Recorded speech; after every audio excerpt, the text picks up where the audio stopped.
Listen to the 48 Hours podcast for shocking murder cases and compelling real-life dramas from one of television's most watched true crime shows. Go behind the scenes of each episode with award-winning CBS News correspondents and producers in Postmortem, a weekly deep dive. Listen to 48 Hours wherever you get your podcasts.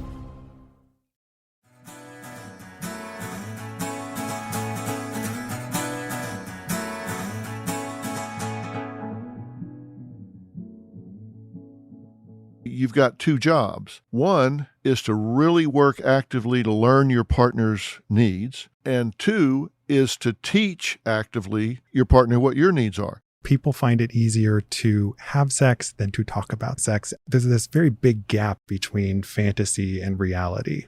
What are some of the others?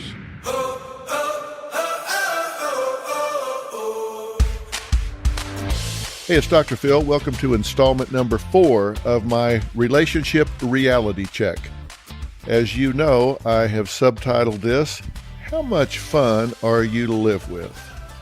We've been talking about all things relationship, the relationship you have with yourself, and then we started getting into the relationship you have with the other important people in your life. And I thought it was time, after busting up some myths, that we talk about sex.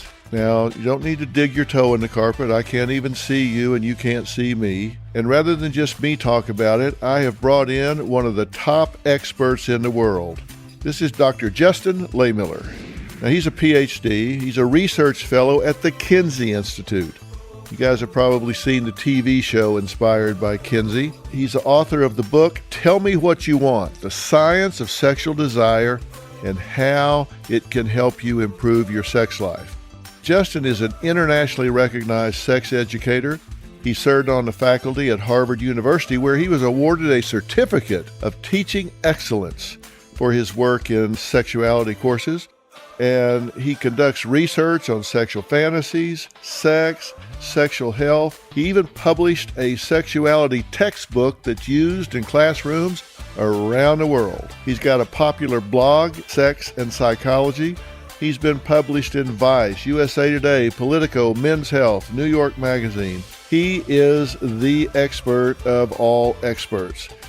And we're going to be talking to him today, and I'm going to ask him some of the questions that maybe you're too embarrassed to ask. We're going to start all of that in 40 seconds.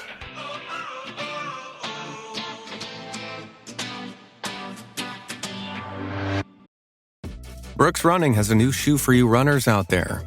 Did you hear that? Better turn up your volume. In fact, turn it up to the max. Introducing the all-new Ghost Max. It's got all kinds of things to make your knees and ankles feel protected, like Max Cushion, Max Soft Landings with DNA Loft V2 foam, and Max Smooth Rides with their Glide Roll Rocker. Feel better on your run with Ghost Max. Learn more at brooksrunning.com. I'm Katie Maloney, 37, a divorcee, and I'm out here falling in love every day with myself. And I'm Dana Cathan, 33, former needy mess, and delusional Leo, but I've never been happier. Never been happier. You know that. Good. The foundation of this podcast is for people who want to live their life unapologetically. It's a safe space for anyone who's going through a transition in their life or just dealing with the regular bullshit. It's a religion. We're not saying that we're looking to start a coven, but that might be why we started but this we're podcast. not saying that. Join our cult. Community. The coven. Religion. Okay, let's just stick with community. Listen to the podcast. Listen to the podcast. Okay, I thought it was a really good addition to our series, Relationship Reality Check.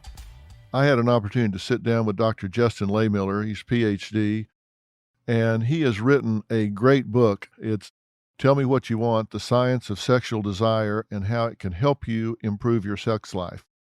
And everybody wants to improve their sex life. I don't care how good it is, right? I mean, everybody wants to do that. I would agree with you. So how did you get into this particular arena? So this book is an exploration into the science of sexual fantasies and desires, and that's something that's been of interest to me for a long time. I spent 10 years as a college sex educator teaching human sexuality courses to college students around the country, and I just found that the great equalizer among all students, whether they're in the Ivy League or at a big public institution is that nobody knows any more about sex than anyone else. And so I wanted to, kind of take that approach and provide it to a larger audience. We always say that America, compared to the rest of the world, is kind of puritanical. Is that really true? Absolutely. Really? It's funny that we live in a culture where sex is all around us. We see it everywhere in the media. We see it in advertising. And people from the outside in look at us and think that we're a pretty sexual and open culture. But when you start looking at the way people actually talk about sex, you see that we're very repressed. And we have that puritanical baggage and history that's still dragging on us in a lot of ways. I'm not in practice anymore. I was in practice for 12, 15 years. And it's been a long time since I did it. But then when I did, even in the privacy of the therapist room where everything was supposedly protected and people could be frank and honest, people would still get red-faced, dig their toe in the carpet, not want to make eye contact when it came to talking about sex. And if you started talking to them about sexual fantasies, role-playing, any kind of expressing what they were thinking about but not giving a voice, it was like, oh my God. I mean, sometimes you'd bring it up and never see them again. Right. They would just never come back. They were just too embarrassed. Why is that in this country? Because it's not that way in France. It's not that way in most of Europe, which is where I've spent a fair amount of time. Why are we that way? So what you're saying reminds me of a point that I make in the book, which is that people find it easier to have sex than to talk about sex. Oh, absolutely. And that is such a big problem. And I think there are lots of fingers that we could point to and blame. And, we can look at the history of the culture in this country. But actually, I think the mental health community has done a lot in terms of stigmatizing a lot of sexual interests that people have. For example, that term paraphilia, which means an unusual sexual interest. We have labeled many, many different desires as paraphilic over the years, which makes people think that there's something wrong with them. Right? Yeah, right. If it's unusual, people feel like it's a disorder or a problem. And it turns out that a lot of the things that we've labeled as paraphilias are actually pretty normal sexual interests. That's one of the things I look at in the book. Is it's based on the largest survey of sexual fantasies ever conducted in the United States. And one of the things I find, for example, that we've long thought was rare that's really common is interest in BDSM and power play when it comes to sex. Very common. Yeah. Well, you talk in the book about the 7 most common fantasies in America. Talk about what some of those are and how common they really are. Sure. So the first of these is multi-partner sex, which means threesomes, foursomes, or moresomes. And what I found was that more than 90% of men and women of all orientations and backgrounds reported fantasizing about this at some point. The BDSM power and control fantasies were also extraordinarily common, high 80s, low 90% of people fantasizing about it. Some of the other really common fantasies are the novelty and adventure fantasies, where people are taking sex out of their own bed and their own bedroom and just mixing it up and doing something different. And when you say something different, are you talking about different places in the home or out in public, or what is the fantasy? So public sex is actually one of the really big ones. Right. It's not that people actually want to have sex in public and be seen. They just want that risk or potential thrill of, being caught. How much do they act on that fantasy? Not a lot. So a couple of statistics for you. When I asked people about their favorite fantasy of all time, 80% of them said that they want to act on that fantasy in the future, which means it's a desire for them. However, only 1 in 5 people said that they've ever actually done that before. So there's this very big gap between fantasy and reality. What are some of the others? Some of the other common fantasy themes are the taboo fantasies. We know that when people are told they can't or shouldn't do something, that makes them come to want to do it even more. Mm-hmm. So that's where a lot of the fetish sorts of fantasies come in. Right. Then there's the passion and romance fantasies, where people are meeting some emotional need, whether it's connecting with a partner or feeling desired or wanted.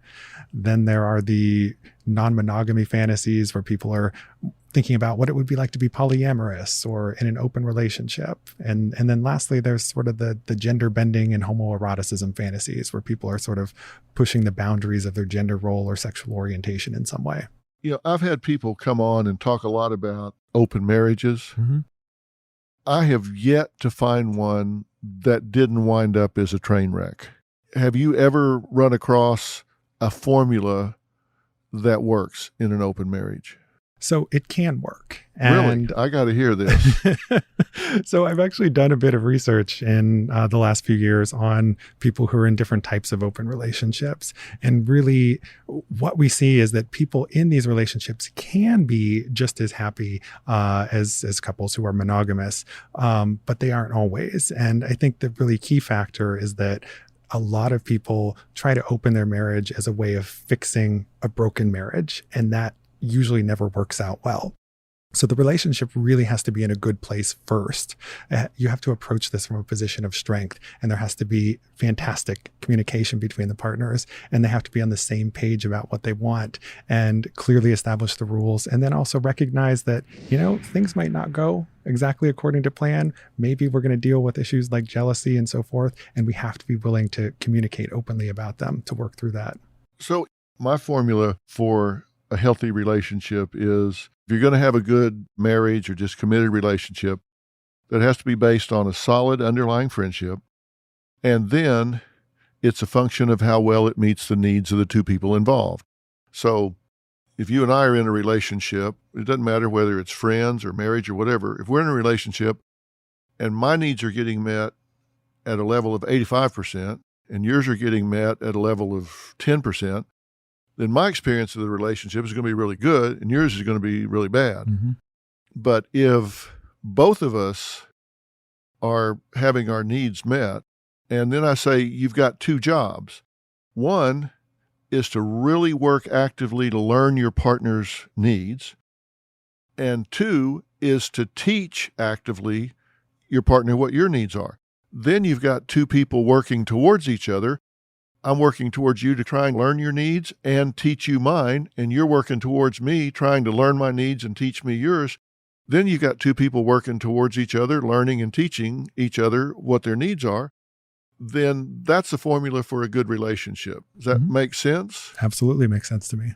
And if that's happening, then needs are being met, then you would ask yourself, then why would you open a relationship and bring in an interloper?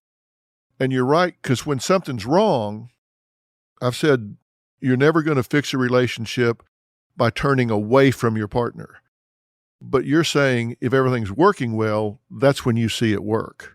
It's when it can work. And this is where I think we need to get into the personalities of the individual partners. Open relationships, polyamory, this is not right for everyone. For lots of people, monogamy is great, works out really well. One thing that I often point to as a personality factor that matters is what's called your sociosexual orientation, which is basically the degree to which you see sex and emotion as going together. Some people see them as very much intertwined. For other people, they're separable. And for the people who see those things as different, they are potential candidates for some type of open relationship or marriage because they're less likely to have all of the extra emotional tanglements and complications that are going to arise from bringing a third person or other person in. So you're saying they don't look at emotion and sex as being intertwined, going hand in hand. They're more likely to be able to successfully have an open marriage. Yes. Yeah. I've always wondered how you bring that up. Not that I want to bring it up, in case Robin's listening. I want to make it very clear. But I've always wondered how you bring that up around the table. Because I can tell you at my house, that would get a black eye. If you're sitting around the breakfast table and you say, by the way, what would you think about, I don't know, having sex with other people? I don't think I would get from the E at the end of people to the period at the end of the sentence without getting punched in the face. How do you bring that up? I don't know how that would work. So that's actually a big part of the book, is talking about how do you have these difficult conversations with a partner about your sexual fantasies and desires. And you don't want to do it at the breakfast table, like when you're catching your partner in a, sort of very, not sexual kind of state. So I talk a lot about how you got to pick the right time and setting to have these conversations. Ideally, you're both kind of in the mood to talk about sex. You've just watched a steamy movie together, for example. It's finding the right icebreaker to have the conversation and then starting low and going very slow. You don't need to get all your adventuresome fantasies out there right away. It's start with the more vanilla side and work up to it as you've built trust and intimacy and communication. Yeah. I don't know. I guess we have sex and emotion intertwined at our house because Dad just wouldn't play. And hey, this is one of these things where there's no right answer. Different things work for different people. And it's just finding what best meets the needs of the partners. Talk about this. Correct me if I am saying this in a way that doesn't comport with what the research says, because I want people to hear what's empirically supported. Mm-hmm. This is just a way I express it, so it's not something that's research-based. But people have asked me how important sex is to a relationship. And I've always said, if you've got a good sexual relationship, it's about 10%. And if you don't, it's about 90%. And I say that because if you have a good sexual relationship, then you enjoy it, you're relaxed, you feel comfortable, accepted, secure, validated, desired, all the things that come along with that. And if you don't, then you feel rejection, you don't feel validated, you don't feel desired, and you can't get past that. And the reason I say it's 10% if you have it is because, okay, you've got it, now you can move on to everything else. Mm-hmm. But if you don't have it, you can't get on to communication, you can't get on to shared experiences because you've got a chip on your shoulder all the time because you're feeling rejected. Does that make sense? Yeah, and that's one of these things about, what is a good sex life and how do you and your partner get on the same page about it? And I think this is one of these things where we need to go into relationships realistically and saying, you can establish sexual compatibility up front, but that doesn't mean you're going to be compatible over the entire course of your lives. Things are going to change. Sexual desire discrepancies where one partner wants more or different sex than the other are the biggest reason people seek sex and relationship therapy. And it's because we encounter life stressors and hormonal changes over the course of time that affect our sexual desire. And so we have to understand that we need to continually check in with our partners over time to make sure we're getting those needs met. We also need to not make problematic comparisons to other people's sex lives, because I think a lot of people feel insufficient, like they're not having enough sex because they see people in the movies and TV, or they think their neighbors are doing it all the time. And when people get so obsessed on quantity of sex, that's where we start to see problems. Focus more on quality and making sure you're having the best sex, not the most sex. Is there an average where people with anonymity tell the truth instead of being macho about it? Is there an average for different age groups or different lengths of marriage? And if so, what are they? The sort of overall average is about once a week. Uh-huh. And there's some interesting research looking at how sexual frequency is related to our happiness. And what we see is that sex and happiness both increase up until once per week, but having sex more than once per week doesn't make people any happier. Really? And I think that's a really interesting and worthwhile point to kind of hammer home, that more sex won't necessarily make you happier. And, there's some books out there that challenge people to have sex every day. That's not necessarily a good way to go, because then sex starts to become this chore, something people feel like they have to do instead of something they want to do. Yeah. I've had couples that are trying to have children. So they're having sex when she's ovulating based on her body temperature and stuff like that. And it becomes a chore, and they really lose interest because it becomes a chore. Right. It's no longer spontaneous. It's no longer sexy, fun. It's a job. And sometimes they never recover from it because it loses all of its spontaneity and sizzle. But once a week, if they've been married 5 years, 10 years, 25 years. Yeah, so this definitely changes over time. What we see is that sexual frequency increases over the first year of a relationship, and then it tends to decrease after that. So in younger couples, you'll see sex more often than once a week. In older couples, it'll be less often. Less often doesn't necessarily mean they're less satisfied, though, because what makes sex satisfying changes as we age, and people place more emphasis on the connection with the partner, and it becomes less about the orgasm and physical gratification. Realistically, what percentage of the time do men and women have orgasms? So this is something called the orgasm gap, right? Because we know that men have orgasms on average more often than women. For men, it's in the 90-some percent, usually around 95% is the stat I see in most studies. For women, it depends on what kind of relationship it is. So if it's a marital relationship, I want to say it's in sort of the 2/3. About 66% of women report consistently having orgasms. If you're talking about in dating relationships or casual relationships, the numbers are even lower than that. So, for example, with a one-time hookup, the odds of a woman having an orgasm in a college, for like a college age woman is about 1 in 3. So it's Really? much lower. Is that because of anxiety? I think there's this big part of partner-specific learning. And so what we see is that the more sexual experience that a heterosexual woman has with a male partner, the more her odds of orgasm go up. Another part of it is that, sort of in the hookup culture, there's sort of this prioritization of male over female pleasure. And so when you get into a relationship where there's more equality, then there's more emphasis placed on female pleasure. How important is it for partners to talk to each other about what they like and don't like, what works for them and doesn't work for them? That's probably a obvious question, and communication is always good. But I'm talking about specifically because sometimes I've encountered couples that have been together for 20 years and have never had a conversation about, I really don't like it when you do that, or I really like it when you do this. They've been together 20 years, so they've probably had sex at least 50 times a year. So you're talking about a lot of encounters, and yet have never one time given each other any direction, suggestion, or whatever. Mm-hmm. Is there a right way and a wrong way to do that where it doesn't come across as criticism? And how important is it?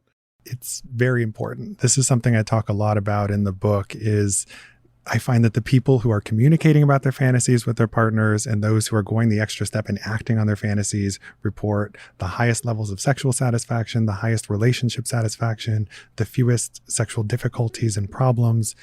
On average, those people are thriving when they have that open communication. So it is really important. It doesn't mean that you have to act on every fantasy that you have. Right? That's a totally individual decision that's up to you and your partner and whether that's right for you. But for the couples where there is that communication, they're doing really well. And in terms of how you have that conversation, the framing issue is absolutely essential. You can't bring it up as criticism. And one of the things I talk about a lot is when you share fantasies with a partner, you want to validate your partner in the process. Talk about how your partner plays an integral role in your fantasies and how you find them very sexy and attractive to begin with. And, this is a way of just augmenting your sex life for both of you. It's not about you and it's not about replacing your partner. It's about having this shared experience together. Yeah, I've got a book that's on the table when you go into our master suite, and the saying has probably been written on everything you write on. It says, love sees not with the eyes. I've had this theory. It's kind of like watching a puppy. You get a puppy and you don't notice it growing. Mm-hmm. And then somebody that hasn't seen it for 6 weeks comes in and says, my God, where did you get that monster? I've had this theory that when you're with someone every day, you don't notice them aging. Is that true? Yeah. And there is truth to that. And you also don't notice how their sexual needs and desires are changing either, because these are constantly evolving over the course of our lives. Something I looked at in the book is how our sexual fantasies change as we age. And what I see is that as people get older, especially as they enter their 40s and 50s, their fantasies become much more adventuresome than they were when they were in their 20s Really? And earlier. Really? We tend to think of college students as, the hypersexual ones who are having all the threesomes and all, it's people in their 40s and 50s who are Really? the most adventuresome. And so for the couples who aren't checking in with each other, you might not realize how sort of kinky your partner has become because you've never had those conversations. You haven't asked. No. Yeah. And that's why you don't want to delay the conversation forever. Just in terms of age, how long do people stay sexually active in this day and time? 60s, 70s, 80s? You see that in the data is that sexuality is lifelong. Yes, it decreases over time. People are less likely to have sex in their 60s, 70s, and 80s. But most people at midlife and, in their 60s are still sexually active. It starts to drop off a bit more in 70s and beyond.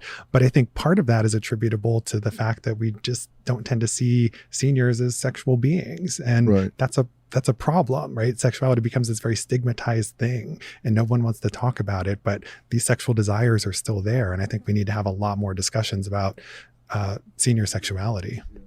I've read about this, and it's been a long time since I have, but the latency between sexual satisfaction for the male versus the female, it seems like the last time I looked at the research for men, it was like 4 or 5 minutes, and for women it was like 15 or 20, something like that. Is that still hold true?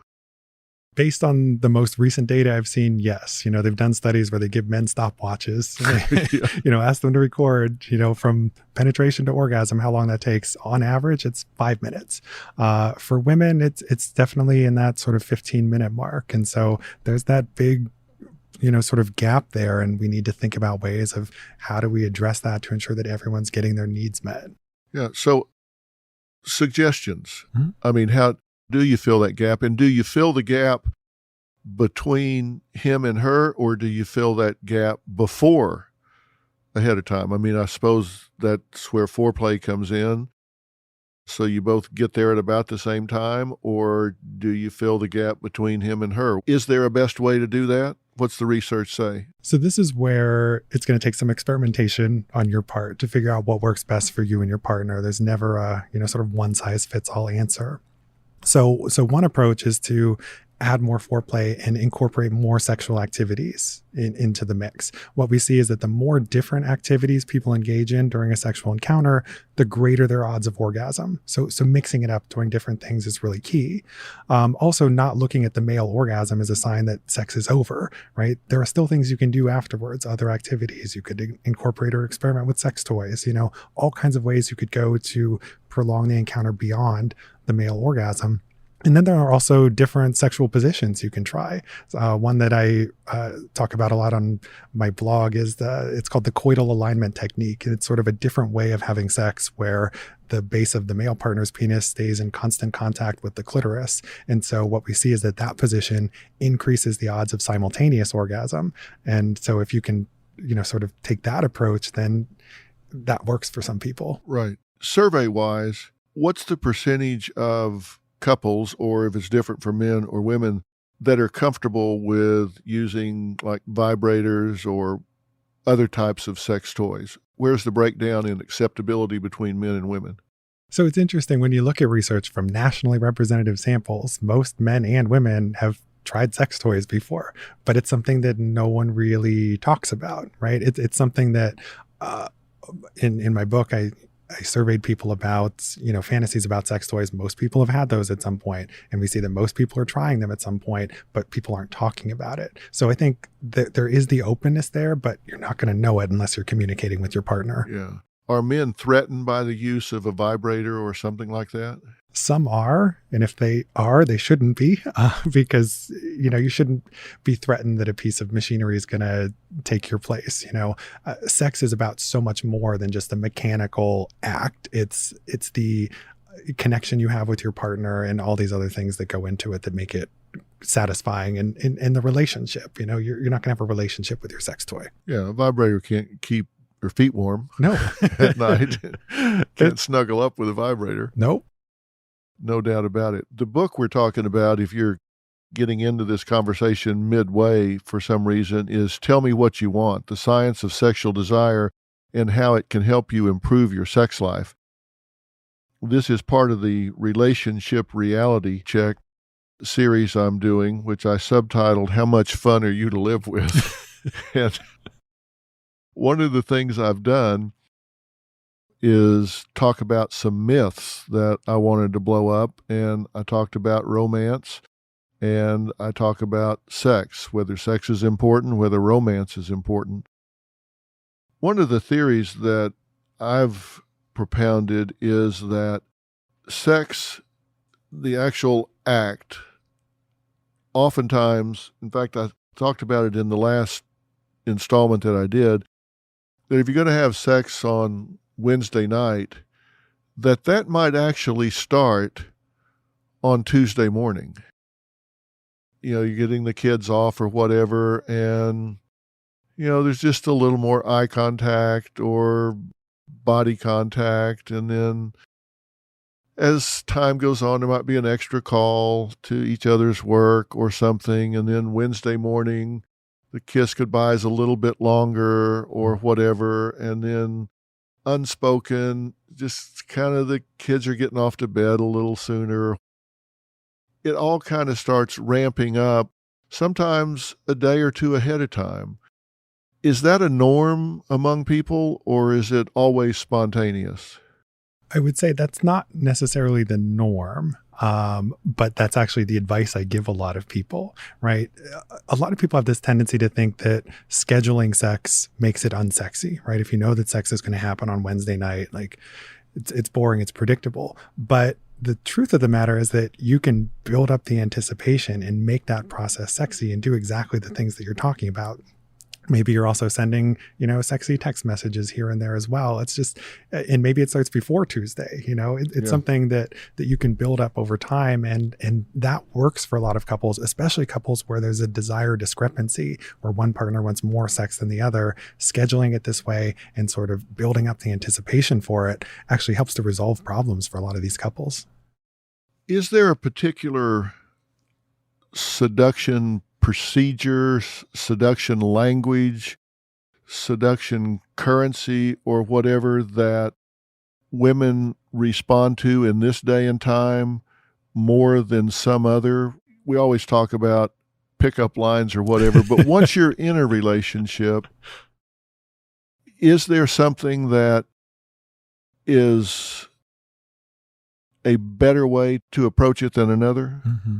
Well, one funny side story about pickup lines. I've actually seen some research looking at which pickup lines work and which ones don't. And it turns out that we got to tell our listeners this.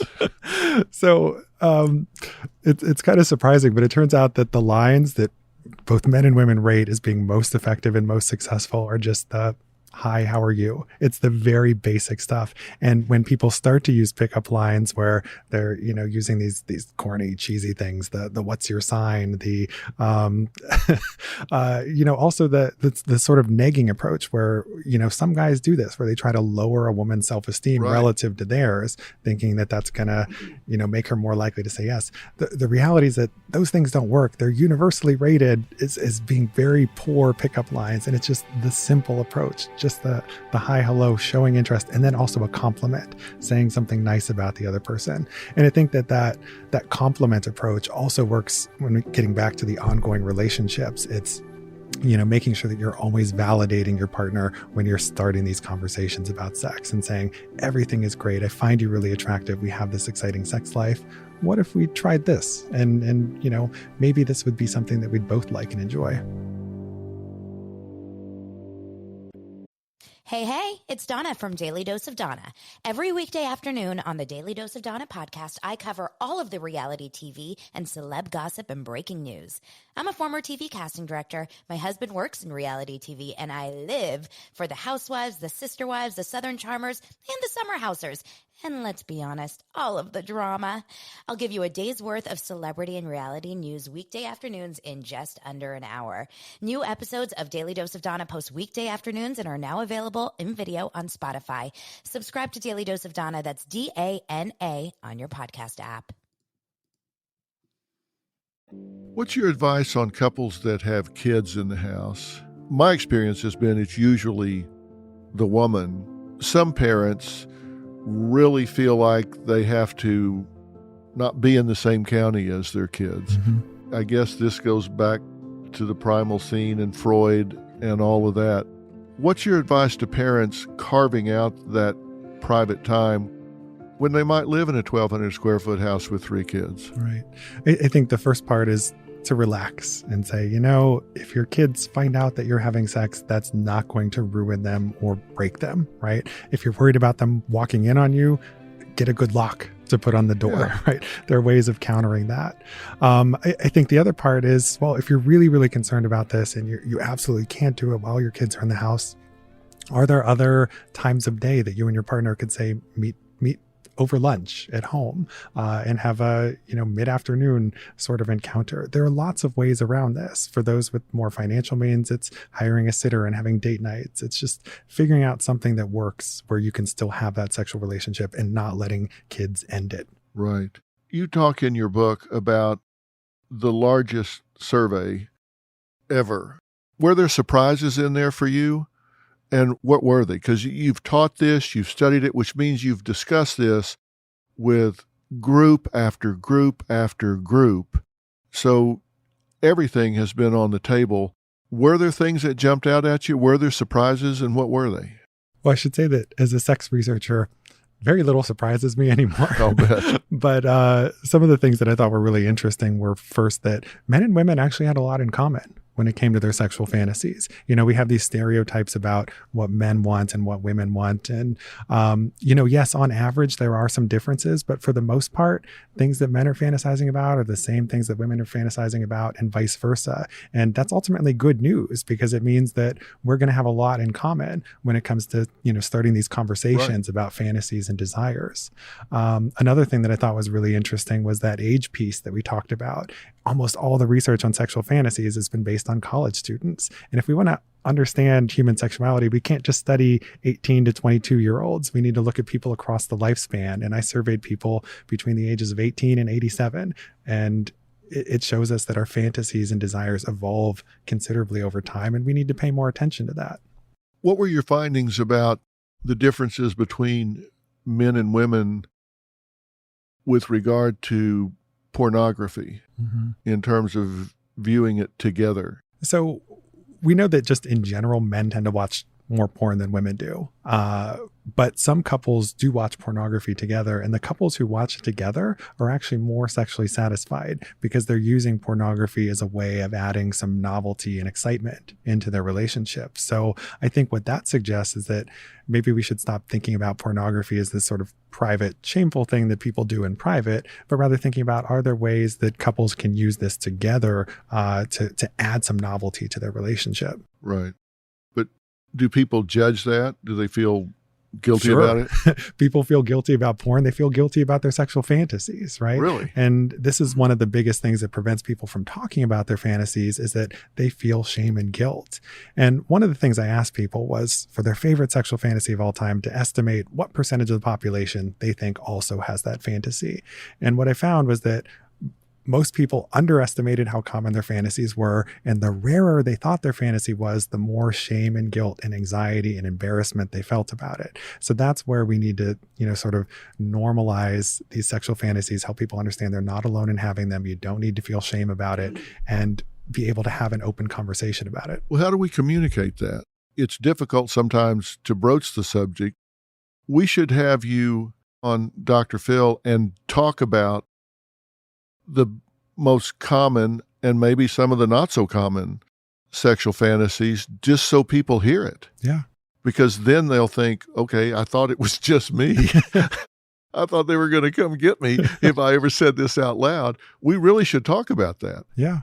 I'm definitely open to it. We do have shows where we say, this is going to be sexually explicit. And we do that if we have something that's dealing with molestation, or we have something that's violence or whatever, like domestic violence. If it's going to be graphic inside the home, there's something where young children shouldn't watch, then we put that up at the front of the show and talk about it. But we should do that. We should talk about that so people can identify that they're not weird in some way because they have that fantasy. And I think a lot of people would be surprised to learn that it's actually a very small number of fantasies that are statistically rare. Most of the things that you're fantasizing about are things that other people are fantasizing about too, and you don't have a reason to feel weird or ashamed or embarrassed about that.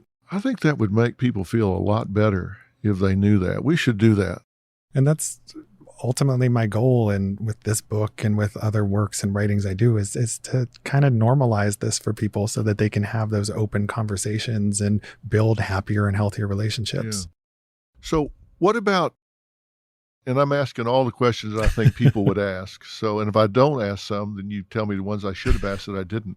How common is it for people to take pictures during sex or set up a video camera and shoot what they're doing? And then once they do they ever look at it? So I can't think of any studies that would sort of give us a data point on exactly how common that behavior is. I know that it is common. I asked people whether they've ever fantasized about, videotaping or filming themselves during sex. And yeah, that is a very common sexual fantasy. A lot of people are turned on by that. Some people record themselves and then they watch that as a form of pornography, right? And instead of watching traditional porn, they find it much hotter to watch themselves or their partner. Now, certainly there are risks when it comes to filming yourself during sex, where how do you maintain control over who has access to that information? So, you have to balance the excitement factor that comes from that with the potential risks of that information being shared. Yeah, particularly in this day and time when you can hack just about anything. And, there are people that go to Vegas and check into these rooms with mirrors on the ceiling and stuff. Not me. I don't even want a shiny floor in my bathroom. Seriously, I don't even want glossy marble in my bathroom. It's like, no, thank you. Let alone mirrors over my bed. No. But do they like that? Do they like mirrors in the room and that sort of thing? Is that a common? Yeah. And, that's something that for some people is very arousing, but for others, for people who might be more body conscious or easily distracted, that might not be a good addition to the bedroom. Yeah, I videotaped myself playing tennis one time and I never did that again. I thought, oh God, I thought it was pretty smooth till I shot myself playing tennis. Some people also, they watch it as a way of thinking, well, how can I get better at this, right? Yeah. And so it's, there are different ways that you could use that potentially. Yeah. Do couples ever fantasize about their own partner during sex? Is that one of the fantasies? So this is going to surprise people. I asked people who appears in their sexual fantasies, and the one person who's more likely to appear in your fantasies than anyone else is your current romantic partner. Really? If you're in a relationship. If you're single, it's actually an ex-partner. Really? But we have this tendency to think that we're always thinking about celebrities and the rich and famous and, these unattainable people. But the reality is that more often than not, we're fantasizing about our partners, which I think should be reassuring and comforting to a lot of people. Yeah, I would think so. Yeah. Now, that's not to say that it's a bad thing if you fantasize about other people, right? Just because somebody has a fantasy about someone who isn't their partner doesn't mean that they're unhappy. It doesn't mean they're not attracted to their partner. So if you have fantasies about other people, that's okay. Okay, well, why wouldn't that offend a partner? Let's say a guy's having a sexual encounter with his wife and he's fantasizing about Marilyn Monroe, for example. I'm choosing somebody that's no longer around because I know a lot of people. I don't want to say somebody that's alive. So say they're fantasizing about Marilyn Monroe. Why would that not offend the wife? Like, I don't satisfy you intellectually, figuratively, so you got to think about somebody else?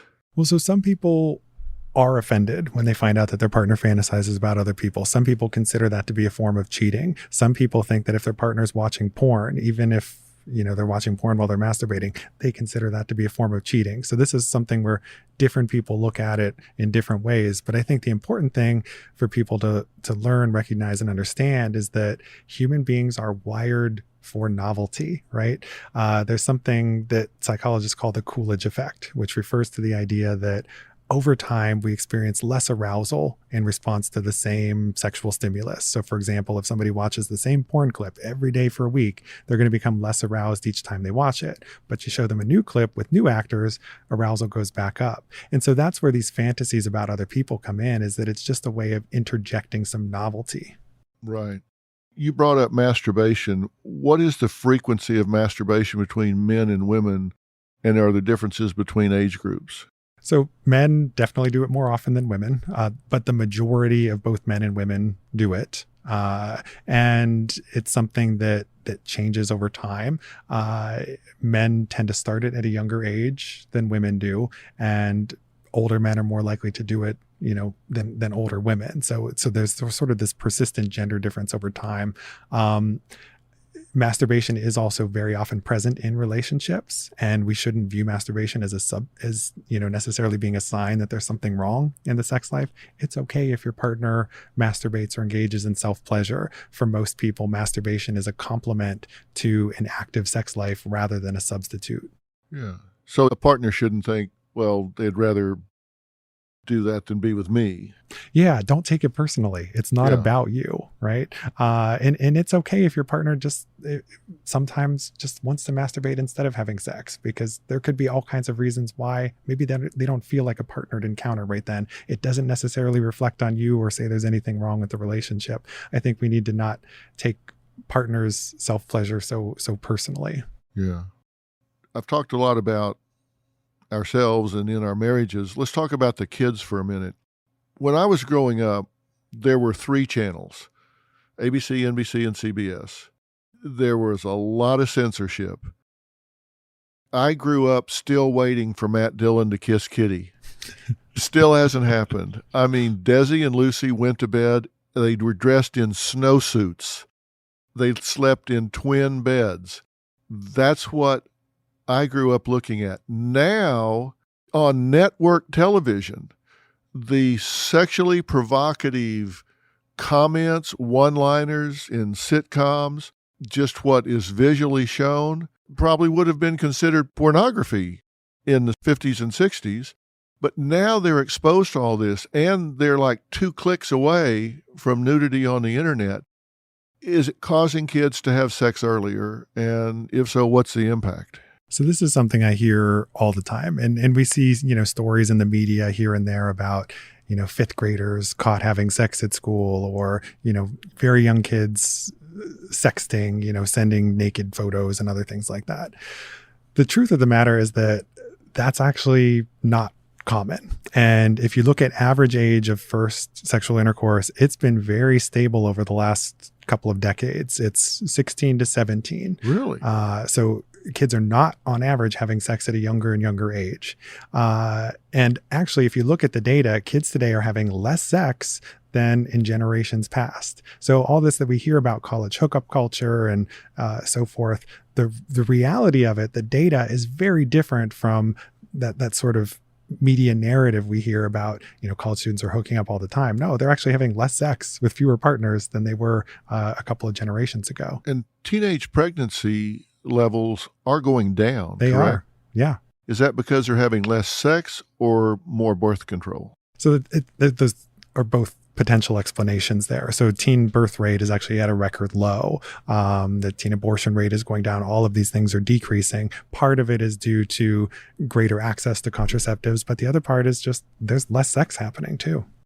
I did see a study, and I can't cite it, so I'll just say I am aware of middle school and early high school kids that have commented that having oral or anal sex is less personal than kissing. Mm-hmm.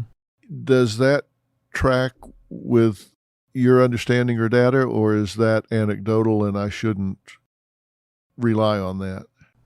I'm trying to think of if there's a study that directly relates to that. The closest thing I can think of is research looking at how teens define sex and what counts as sex to them. And what you see is that different people define sex in drastically different ways.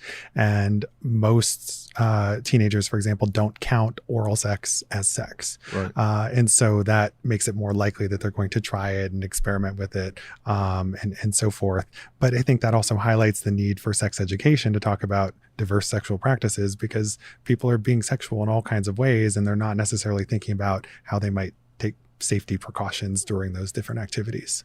Right. And the explanations with what I was exposed to at the time with this is they were saying they considered it abstinent because they couldn't get pregnant. Yep. And that's why they said it wasn't so personal, and they considered themselves abstinent because they weren't subjected to pregnancy. So that's how they were justifying it, and had no consideration or comment for sexually transmitted diseases. Yep. They were completely ignoring that aspect of it, Yep. which is pretty dangerous when you think about it. Absolutely. And, it highlights a lot of the flaws in our sex education system. I mean, to call it a sex education system is kind of a stretch, because we don't do a good job in this country of teaching adolescents about sexuality at all.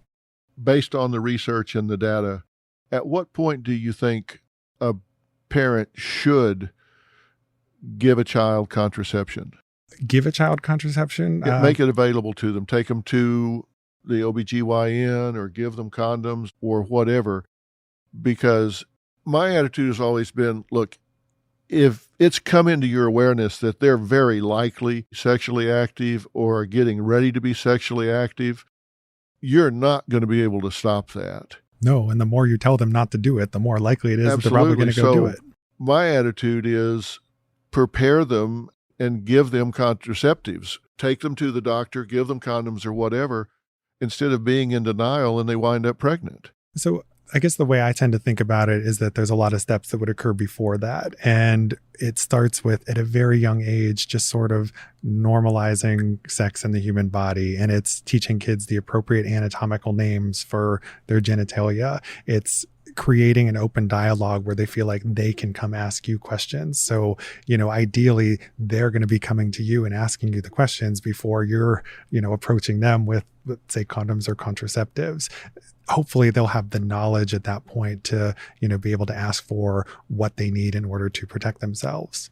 Yeah, I remember I thought it was time to have the birds and bees talk with one of my sons. I sat down and said, it's time to talk about that. And he said, sure, what do you want to know? And I thought, okay, yeah, great. Maybe I'm a little late on this. But if a mother believes that her daughter is sexually active, the responsible thing to me seems, of course, it would be great to have had the conversations with the daughter leading up to this, to where she values herself enough that she will not let some boy use her body as a playground to entertain himself with and leave her with a 20-year obligation of a child. Mm-hmm. If that hasn't happened, and there is a young lady, particularly if the father's absent from the home and she's particularly vulnerable to male attention and validation, and is headed headlong into a relationship that she knows is very likely to get sexual in a fast hurry, a lot of mothers will say, I'm encouraging her or validating sexual interaction if I put her on birth control. And there's an argument to be made for that. But my belief is you're not going to stop her when she's in the back seat of a car with her boyfriend. Your best route of action is to keep her from getting in that back seat to begin with, but once she's there, it's too late. Yeah. So I think the responsible thing to do is to protect them. Avoidance is best, protection is second. And a lot of mothers think they're encouraging. What do you say to them? So there are a lot of people who believe that if you give a teenager, tools to protect themselves against STDs, that it's going to give them a license to be promiscuous and that they're going to have a lot more sex. And we've seen this a lot, for example, in discussions about the HPV vaccine recently, right? HPV, the human papillomavirus, is the most common sexually transmitted infection, but we have a vaccine now that can protect against the most dangerous strains of that virus that prevent it from turning into cervical cancer or other sorts of cancers, that protect against genital warts. And there's a lot of people who have argued that, well, if you give teens this vaccine, that's going to lead them to be more promiscuous. What the data show is that they're not any more likely to have more partners or more sex. And so providing teens with these tools, just along the lines of what you were saying, is not necessarily going to make them engage in riskier behaviors. If anything, it will make it more likely that they have safer sex if and when they do have sex. I couldn't agree more, and I couldn't say it as well as you did, but I agree with you completely. Well, my guest has been Justin Lehmiller, and he has written the book, Tell Me What You Want, the science of sexual desire and how it can help you improve your sex life. I think one thing that we've established is there's nothing but good that can come out of communicating with your partner about your sexual desires, inquiring about their sexual desires, and talking about this in a way that is non-threatening and doing it in a way where you validate your partner, compliment your partner, and help them to feel safe and secure rather than being critical, right? Absolutely. Hopefully we've answered some things here, and this book is really, really helpful and talks about some ways to do some of the things and will tell you that you're not some kind of weirdo pervert if you're thinking some of the things that you may think are weirdo perverts. So I highly, highly recommend that you read the book. And we're going to put a link on our website to the blog that the doctor writes so you can find him and know what is there, and the link where you can get to the book on Amazon and other places where you can find it. And I really would like you to come back and talk about what we said on these fantasies if we can get you to do that sometime. I'd love to. All right. Thank you so much for being here. I appreciate it. Thanks for having me. Okay. So long.